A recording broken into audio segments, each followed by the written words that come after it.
Hey everybody, Larry and Al, Search for Truth. We are back. Number 6-3. Lucky 6-3. Lucky 63. You got it, baby. Not 6-7, but 6-3. So it's been nice having Kimberly out visiting, huh? Yes, it's a treat. Mm-hmm. And it's just one of the few times that I'm able to go somewhere. Right. I try to when they come out, and I try to be able to go somewhere. I'm restricted, and so I just as long as they understand that, that's good. But I decided, she said, well, let's go out to Larry's. That was really nice. And because a little trip, you know what I'm saying. I said, okay, I'll get my mind right. I said, I go. I got the little bucket. I got as long as you accept the bucket, I'm okay. If you don't accept, you can't go anywhere without your bucket. Without the bucket, if you don't accept the bucket, I can't go. The bucket stops here. Yeah. Because it's inconvenience for somebody who doesn't understand. Yeah. And I don't want to put them in a bind. You know what I'm saying? Yeah. But I got everything I need to have, so I'm good. Well, it's a nice change of venue for us, but really, your patio is really that's your place. That's my place. That's what we sit there and smoke the cigar and listen to the trash buckets and all the noise and everything. Hey, I'll never forget that one. It almost brought me to tears when one of your neighbors was moving. Yeah. I still haven't heard from him. Yeah, and he was dying basically. Like he cancer was. Or something. And but that was all. And I think somebody mentioned to you, you should have cut that out or whatever. And I said, well, I was like, this is real. This is real. The trash truck and the neighbors. His wife was the first one when I moved in there. She's the first one that came on the porch. Wow. And said she introduced herself to me. Big. And then in the end, when she said, "Oh, you speak so well." Yeah.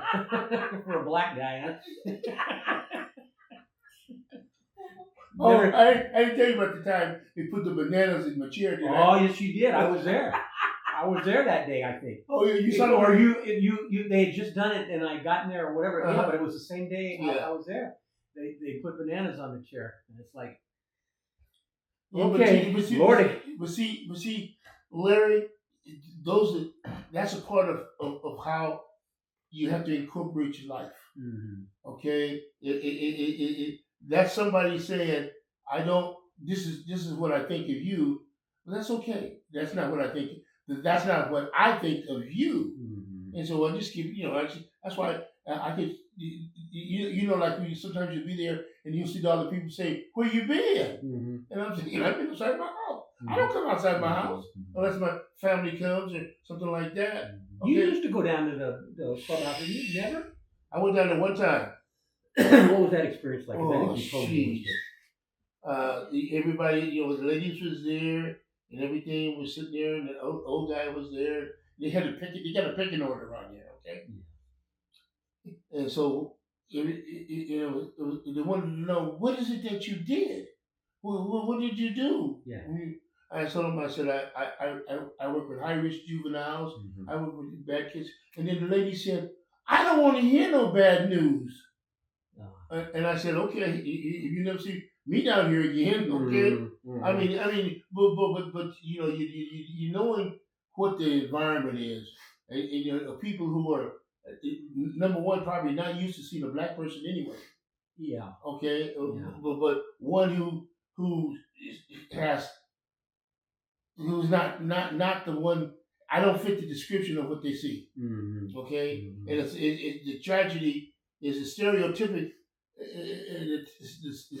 The stereotype of the black person is chains and pants below the knees, and when white people see the other part, they don't know what to do because it doesn't fit their cognitive makeup of what they do. No, it doesn't fit their makeup.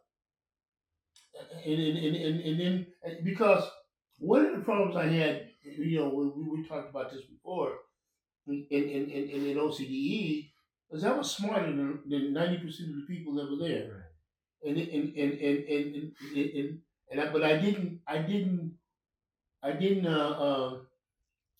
use that to make them feel uncomfortable. They felt uncomfortable because they realized that I was smarter than them. And that was enough in itself right there. Okay, but the people, the generation of people, I think we talked about this before, is that they're set in their ways. The generation is that they're entitled. Mm. They're entitled, and they, a lot of those guys. Think about this, Larry. A lot of those guys had family businesses, and so they didn't really have to go to college. They would take over the family business, okay, and do that kind of thing. But there was always, by doing that, they were always in charge of subordinates. Always had somebody under them. They had always had somebody under them, and with the Hispanic population probably had, you know what I'm saying. So they were always used to giving orders, and when they couldn't give orders anymore, they panicked. But they always had to have somebody to say, do this and do that, and they make the money. Mm-hmm. Okay, it's just like with the a lot of times guys came to me since I was a veteran. A lot of white guys would come to me and say, "Al, I want to go into business with you." Well, blah blah blah blah blah. Okay, why would you want to go into business with me? I'll get my business, my GI Bill thing. You got what I'm saying? Mm-hmm. People do that, really? Literally, I don't need to tell you stuff that's true.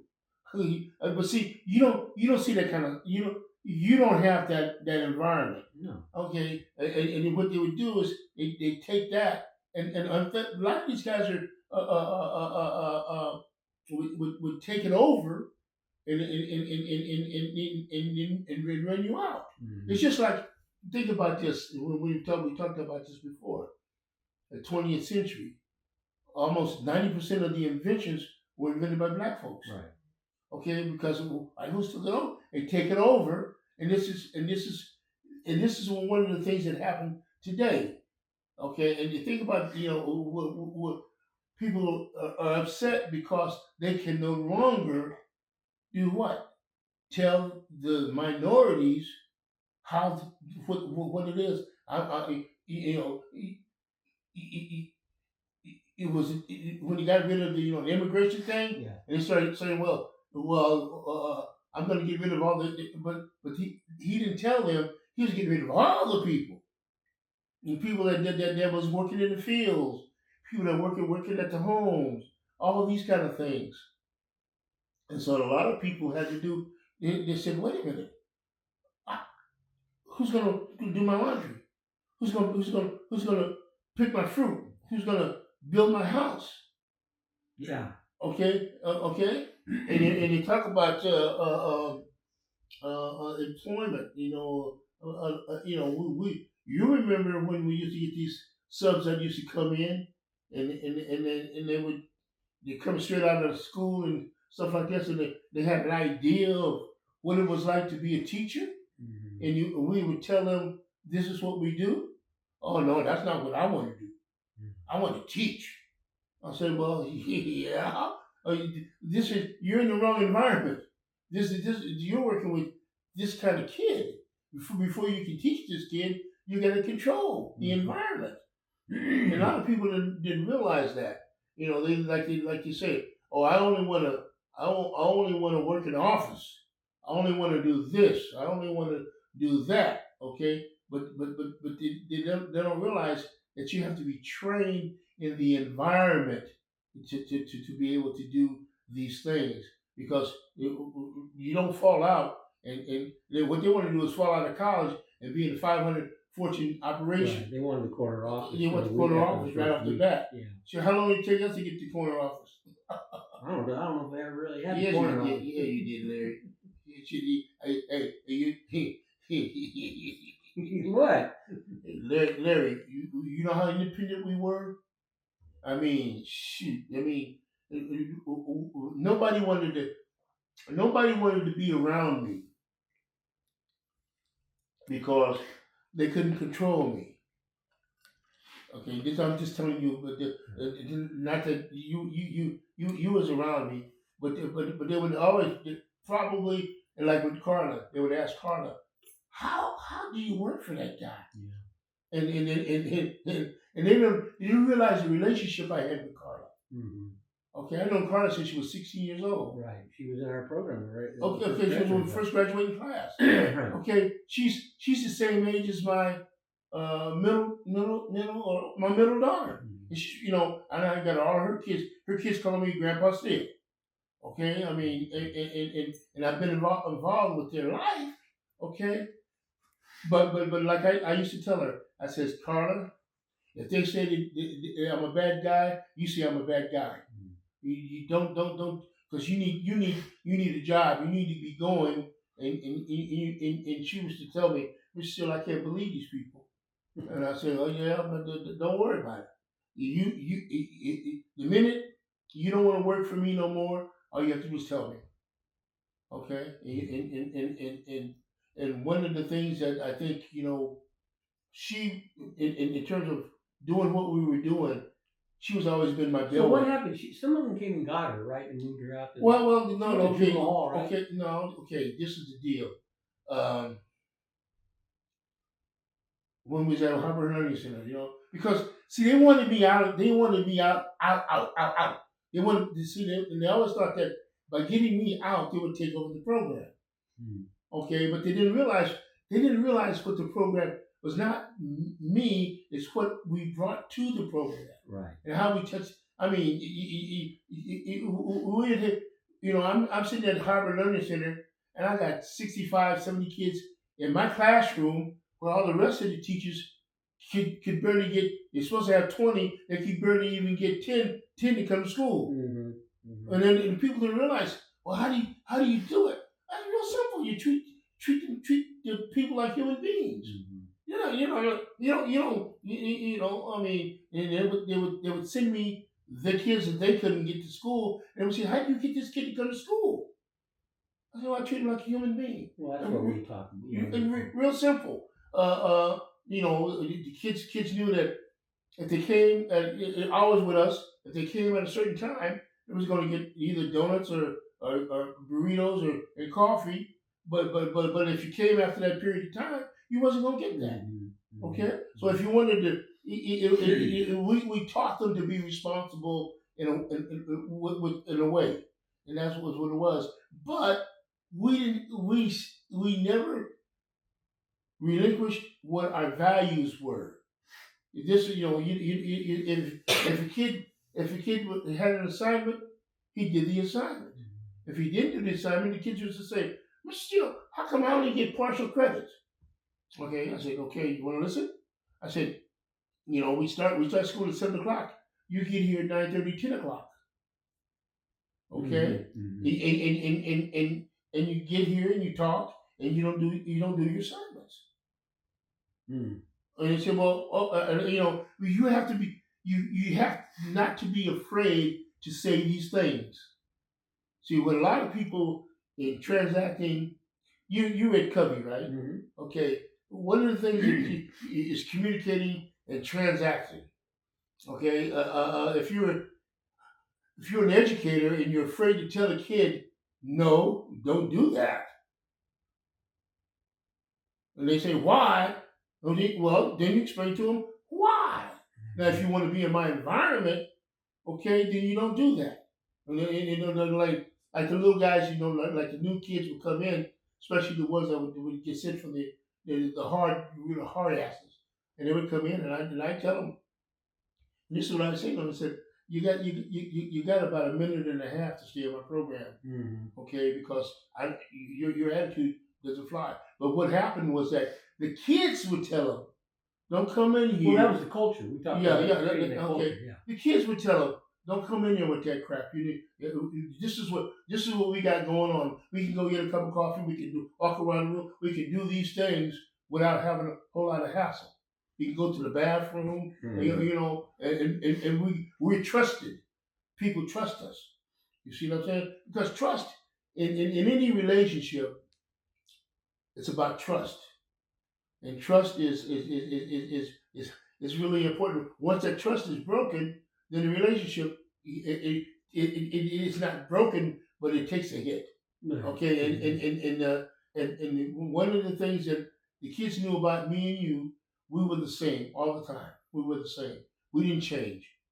We never changed. We didn't get on power trips, and we didn't say you can't do this and we can't do that. Or, we always found a way to make sure that we can incorporate what they needed to do within the bounds of what we were doing.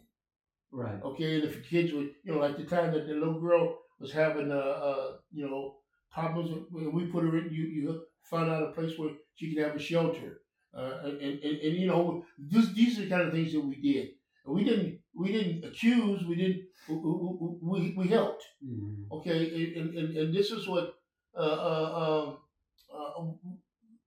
when I say this, we helped without judgment. Yeah. So we didn't judge. We didn't judge, and I think that was the beauty of what we did with those kind of kids. Don't you think that we when we started working at the park at Santiago Park at Operation Success together, that's when we first kind of met and knew each other, and that gave us a foundation for that. When we left that and we went back into the classroom, we could take what we had learned from that that's why outreach program. That's why everywhere I went, and you know this, you remember this? Everywhere I went, I had massive amounts of kids. Mm-hmm. Yeah, everywhere. It would go, every time they would move me, I would tell them, okay, especially the time we're going, like I said, we're going to go into a gang territory. Are you okay? Can you do this? Can you go there? Yeah, Mister, we'll figure it out. We'll get there. Mm-hmm. Okay, and every time they moved me, I took almost 100% ADA. Right. Okay, but see, what the reason why they did that, they couldn't explain why I was successful, and what they couldn't do, they couldn't get on the TV and do all of the da because it was a black guy. Mm-hmm. They couldn't say, wow, this black guy's got a wonderful program. I mean, it was a wonderful program, but it ain't the white guy. They're not going to acknowledge it, right? No, I don't know. It was just like the time that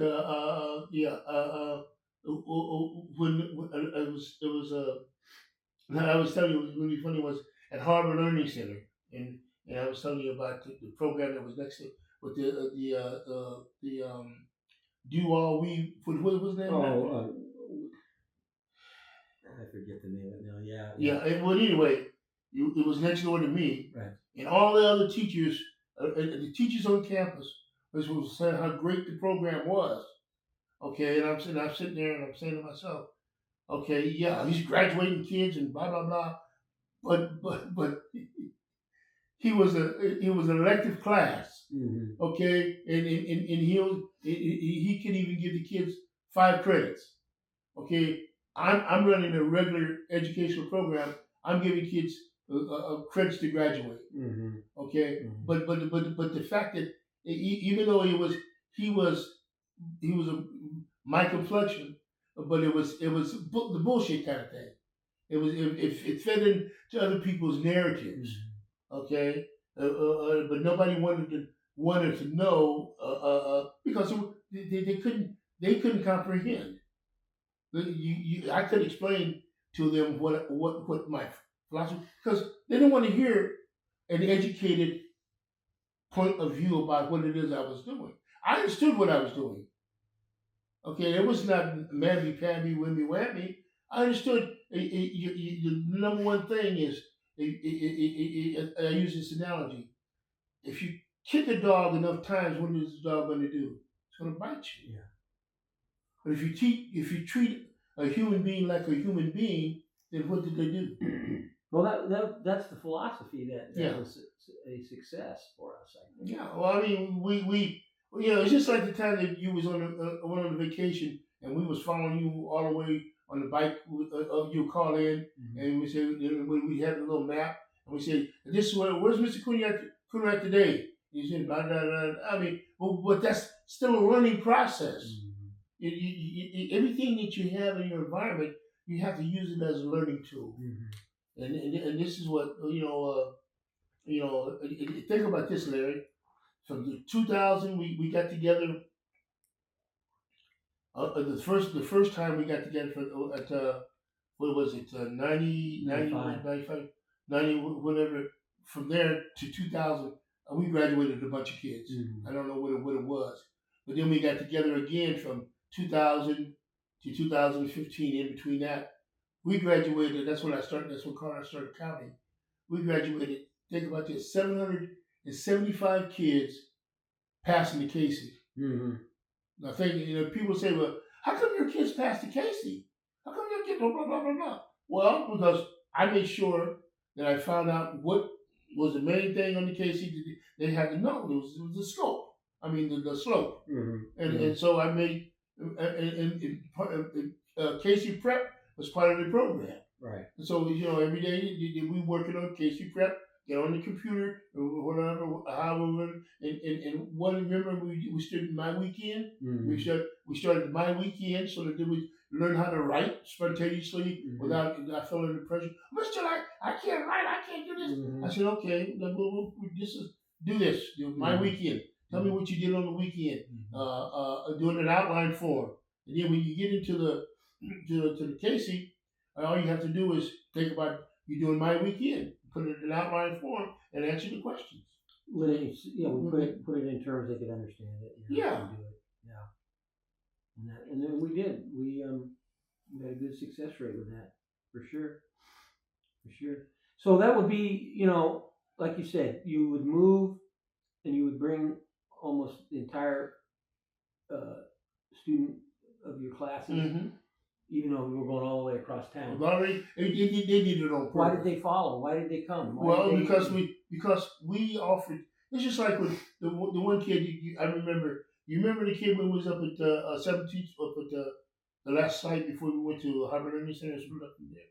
And the one kid that used to take the books home we used to give him books home because to help his little brothers and sisters with their stuff, because he couldn't. After we talked to him, find out they couldn't leave the little neighborhood. Yeah, they couldn't, and he was close to graduating. And what did we say? We said, "Hey, don't worry about it. I'll put your paperwork in, and all you have to do is worry about going over to graduate because you've done enough work. Okay, to do that. But we made. I was able to make executive decisions based on what I knew about the kid. It's just like, remember I used to say, Larry, how come we go to graduation and everybody else is getting their diplomas as they walk across the stage, and we didn't, we couldn't do it. And what I found out was that the girl downtown didn't like me. Oh yeah. Okay, I used to send in the report cards and everything. Oh no, you should have sent them back. Oh no, there's another week left in the grading period. And all that kind of stuff. And I said, oh, okay, this is the game we're playing. So now the kids have to go, after they graduate, to go down and pick up the diploma. But she didn't like me. Okay, I knew she didn't like me. Okay, because something that happens when people who are not educated, one, and who have never had experience, but are not educated, but in a position of authority, they get angry because she couldn't understand why or how or what, and she didn't understand. I was a trained counselor. Right. Okay, I mean, what people didn't get, okay, I had a master's in educational administration. Okay, I didn't want to be a principal, but I ran my program. I understood what principals do, and I, as well as being a trained counselor. Okay, that was the advantage of me running the program, because I was a counselor as well as a teacher. Right. And so I was able to get the kids in the ROP, and I could say I'm a counselor, blah blah blah, or whatever. I could use what my education was for the benefit of the children. Okay, and what I'll say this.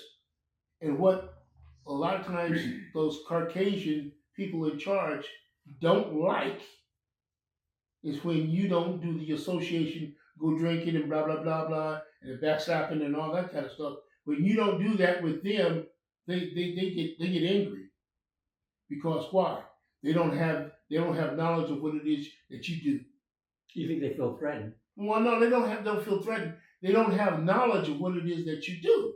They don't know your life. Mm-hmm. Okay, and so when I say they don't know your life, well, people that were close to me knew these things about me. I coached Little League. I coached baseball.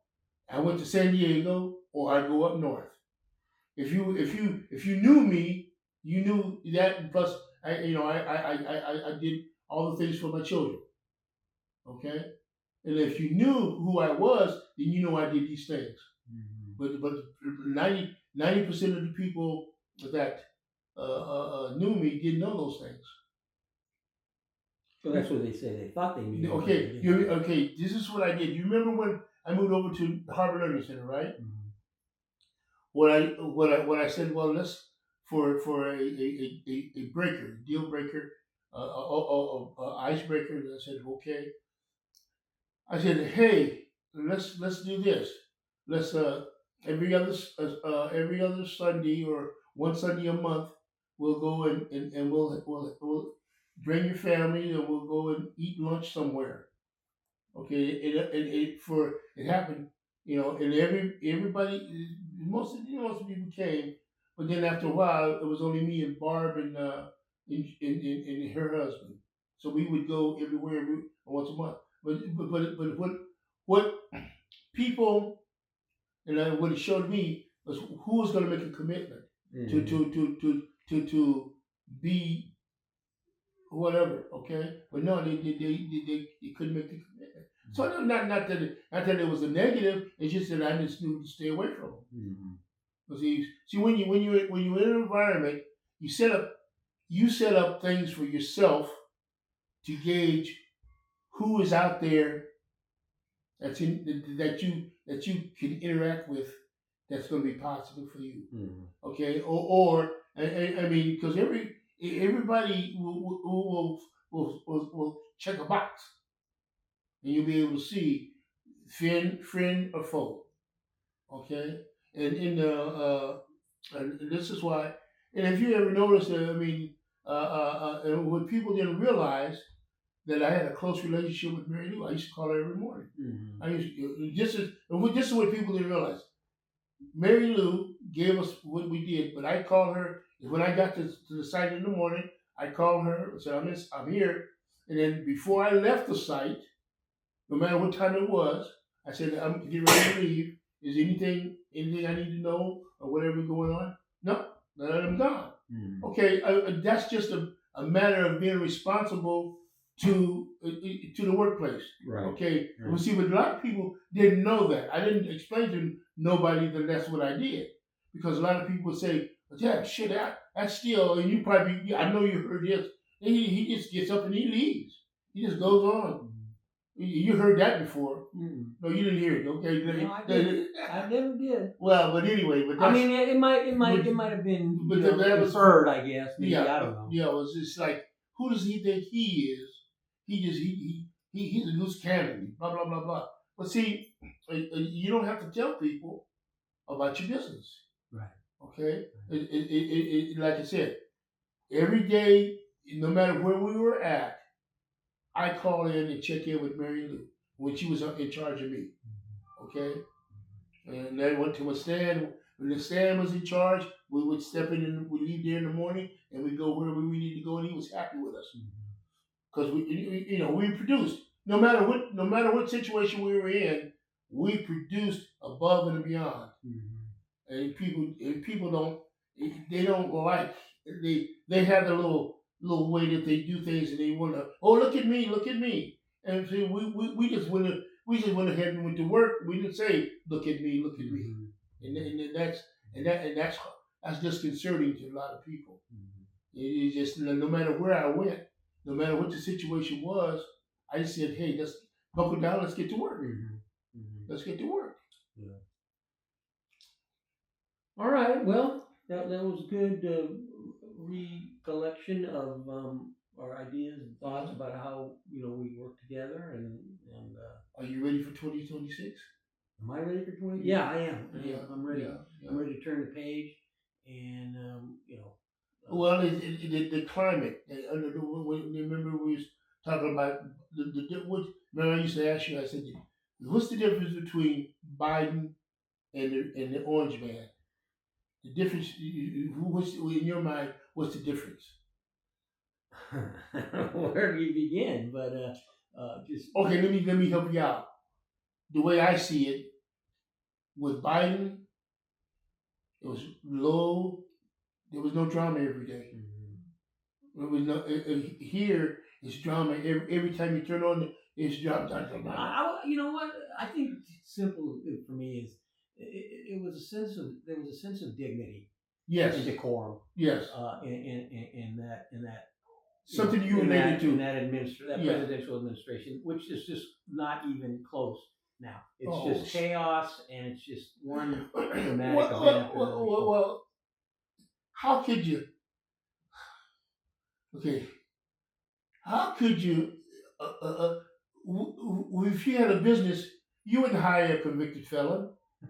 Unless you really, it was somebody in your family, somebody you really knew close who had, you know what I'm saying. But you can't even vote as a convicted felon.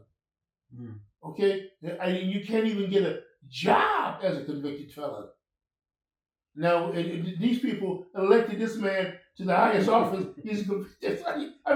That's just taking number one. Okay, and this deception thing is, it's crazy. I mean, they're protecting pedophiles. Basically that's what they're doing, protecting pedophiles, and they don't want to say it, but that's what it is. Sure, but no, man. But Larry, I'm just looking forward to just being healthy and doing as many podcasts as we can do. Oh, we're gonna have you got a guest coming up the next. I'll talk to him. Yeah. Then I got. I think we got.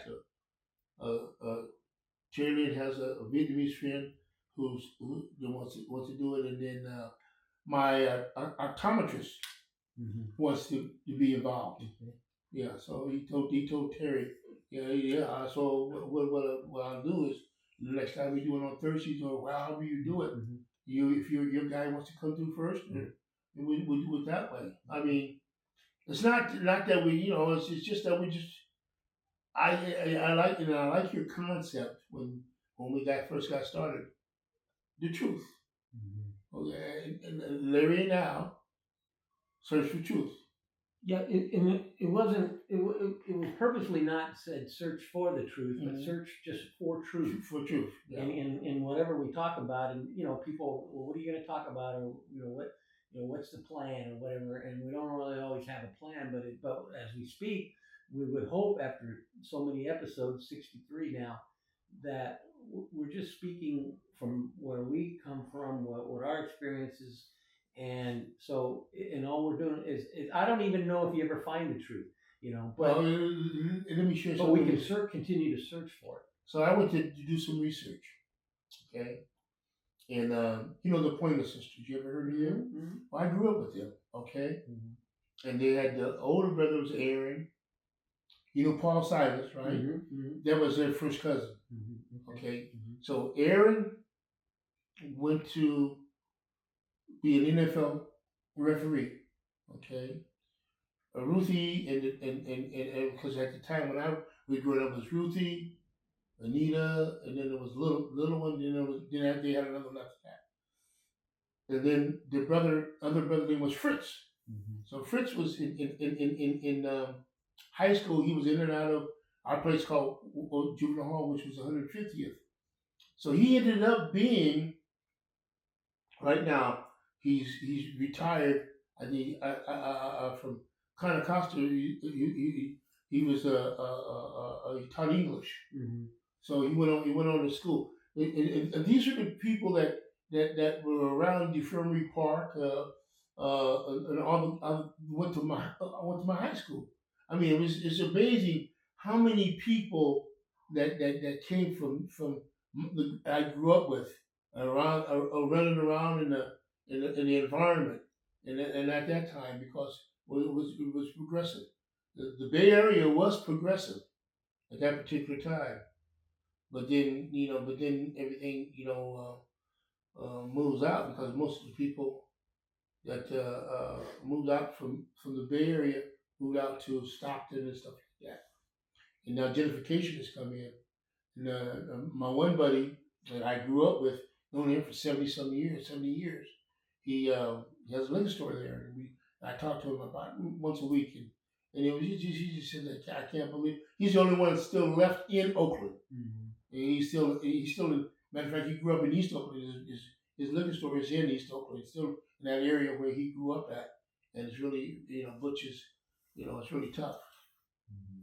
So, all right, well, we're going to sign out for number 63. Okay. Okay. And again, thank you everybody for watching, and don't forget to subscribe. And until next time, peace out. Peace out. Those of you that are out there listening, subscribe to our page so that you can get the notifications of when we're going to record again.